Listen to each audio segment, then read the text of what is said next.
Salut les gens, j'espère que vous allez bien. On se retrouve aujourd'hui pour un nouvel update lecture avec 3 livres à vous présenter, dont un que j'ai particulièrement aimé, même s'il était particulièrement triste. Bref, on commence dès maintenant. Le premier livre, il s'agit bien entendu, comme à peu près tout le temps, de la guerre des clans. Donc nous avons ici le cycle 5 qui se nomme L'Offre des clans, et donc le tome 2 qui se nomme Coup de tonnerre. Donc c'est de Erin Otter aux éditions Pocket Jeunesse. Comme je vous l'ai expliqué dans le dernier update lecture, c'est que le cycle 5 est comment dire, particulier, puisque en fait il concerne du coup avant les clans, la création des clans, sur les créateurs des clans. Donc c'est super intéressant. Moi, je dis pas que ça m'ennuie, mais en fait j'aurais aimé retrouver directement les autres chats de l'époque actuelle, et d'avoir vraiment un truc à part au cycle et pas une coupure comme ça. Mais en soi, c'est un cycle, comme j'ai dit dans le update lecture précédente, qui est très bien placé. Je trouve après le cycle 4, après la fin du cycle 4 qui nous a donné cette fin que nous connaissons tous, tragique, il pouvait pas être mieux placé. Mais j'aurais quand même aimé, malgré tout, que les autrices fassent quelque chose à part, en fait. Même si c'est un cycle complet, etc. et tout, un truc de 6 tomes, comme c'est ici le cas, j'aurais aimé que ça ne soit pas mis avec les cycles. Qu'en fait les gens auraient pu choisir s'ils veulent ou non découvrir la suite. Enfin, en tout cas découvrir les créateurs. Voilà, c'est mon avis personnel, parce que je suis assez dubitative sur la manière de comment c'est fait. Après je continue à lire, j'ai commencé, dans tous les cas j'ai acheté les tomes il y a un bail, donc je continue à lire, ça m'intéresse. Mais en soi, je suis pas sûre que là j'étais forcément dans le mood pour lire ça. Enfin pour lire l'histoire des créateurs. Je suis assez mitigée de la façon dont ça a été fait en fait. Pour revenir au tome. Dans ce tome, du coup, comme dans le précédent, on retrouve les chats qui sont à l'origine de la création des clans. Jusqu'à maintenant, nous avons fait la connaissance de Tonnerre, de Gris-Poil ou encore de Ciel Bleu, pour ne citer que eux. Dans ce deuxième tome, nous allons suivre de près Gris-Poil et Tonnerre, pour mon plus grand plaisir, puisque ce sont deux personnages chats que j'apprécie beaucoup. Je dois dire que j'aime encore plus Tonnerre, qui me fait penser à Étoile de Feu avec son pelage roux, même si d'après ce que j'ai compris, il n'est pas aussi roux que Étoile de Feu.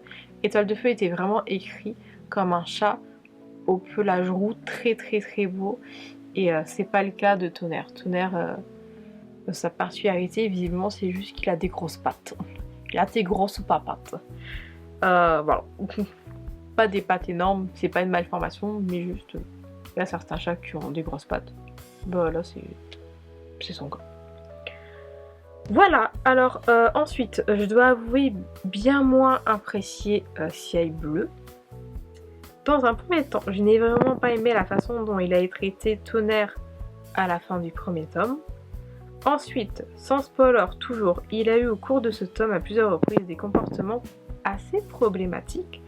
Je n'ai aucune confiance en ce personnage chat. Je suis tout de même curieuse de voir ce que le futur réserve à ce sujet, enfin du moins concernant Ciel Bleu. Mais j'avoue que je suis assez dubitative et ça me fait un peu peur pour le futur des gens. Je suis limite persuadée en fait à ce stade qu'il va tenter quelque chose contre Gris-Poil. et peut-être même vers Tonnerre, mais plus sur Griffoil qui est son frère, je tiens à préciser. Voilà, j'ai vraiment pas confiance en Ciel Bleu. À la fin de ce tome, nous pouvons le refermer en pouvant nous dire que nous en savons déjà un peu plus sur la création des clans. Je pense notamment au personnage de Tonnerre. Même si nous n'avons pas encore toutes les cartes en main, certaines choses sont déjà plus claires que d'autres. En bref, il s'agit d'un bon tome qui commence à répondre à certaines questions sur la création des clans. Et je suis impatiente de lire le prochain tome afin de voir comment la relation entre tous les chats vont évoluer et d'en avoir un peu plus à se mettre sur la dent, notamment par rapport à la création des clans, mais pas que. Bref, je vous ai lu encore des notes, puisque c'est un bouquin que j'ai lu pendant mes vacances. Il s'agissait de la dernière grosse note. Les autres, ça ira mieux, ça sera un petit peu plus speed. Mais voilà. Et la couverture est incroyable, on dirait un chartreux. Avec les poils gris, les yeux orange. Il me fait penser à mon chat, qui est actuellement en train de dormir dans son carton.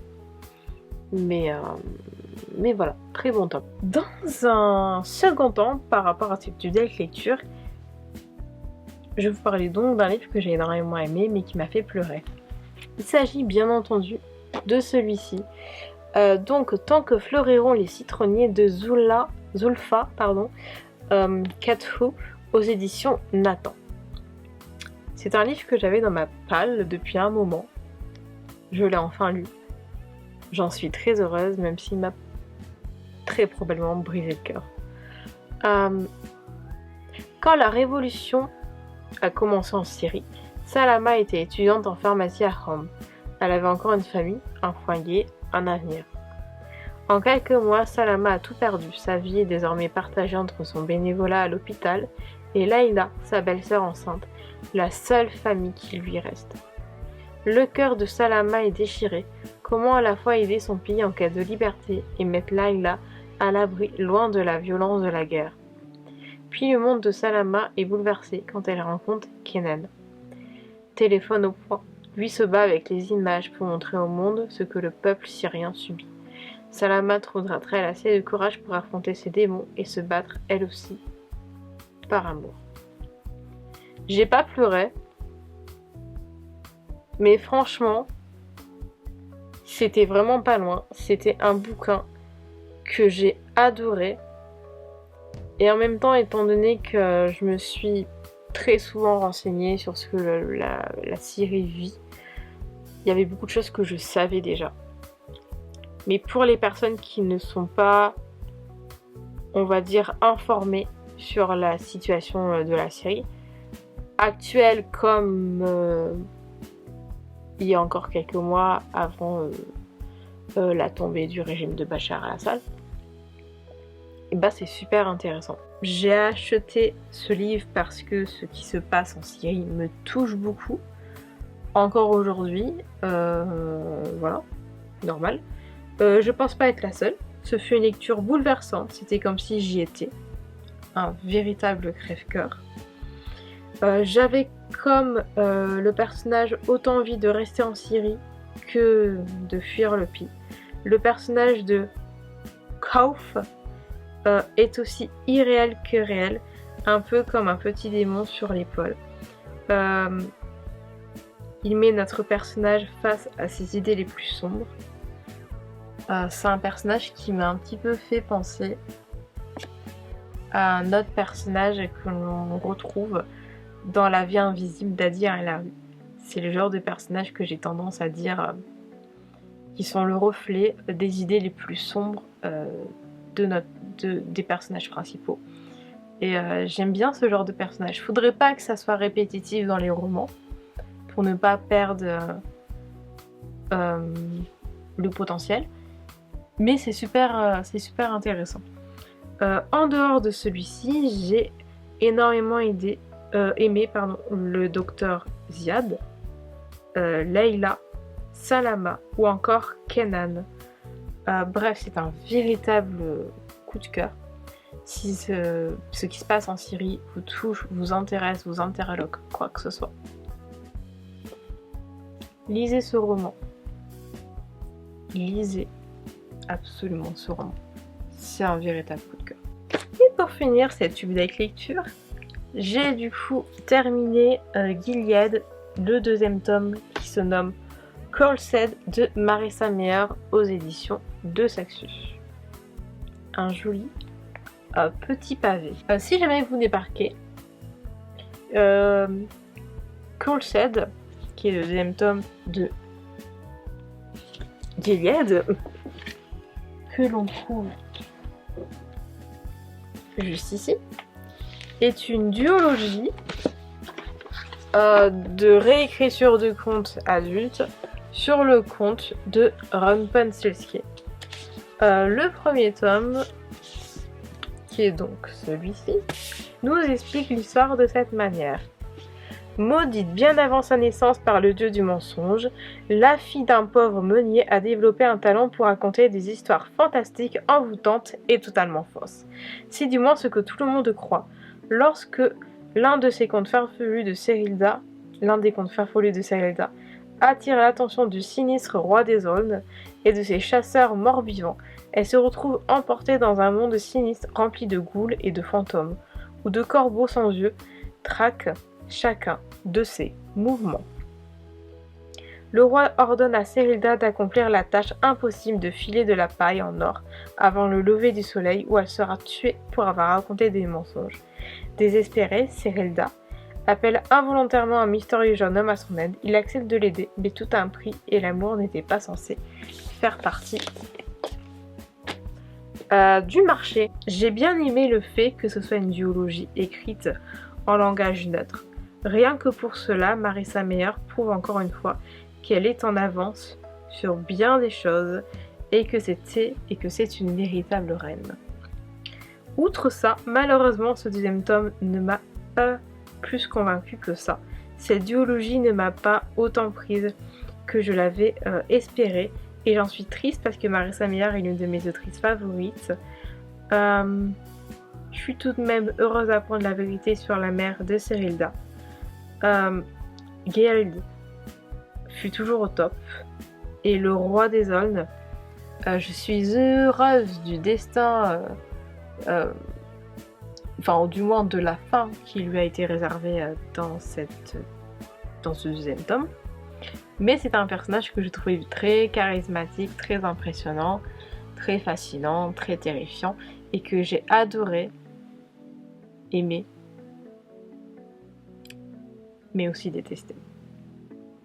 Voilà, bref, c'est un deuxième tome bien, même si globalement c'est une duologie qui personnellement m'a déçue. J'en attendais plus. Je m'attendais à autre chose par rapport à certaines choses, mais globalement ça reste un bon souvenir. Cette update lecture est maintenant terminée, j'espère qu'il vous aura plu. On se retrouve très bientôt pour de nouvelles vidéos. En attendant, n'hésitez pas à liker la vidéo si elle vous a plu, la commenter, la partager, la vidéo, mais également la chaîne, bien entendu, à me suivre sur les réseaux sociaux. Toutes les autres informations dont vous avez besoin se trouvent en barre d'informations. Et on se retrouve très bientôt pour de nouvelles vidéos. Ciao!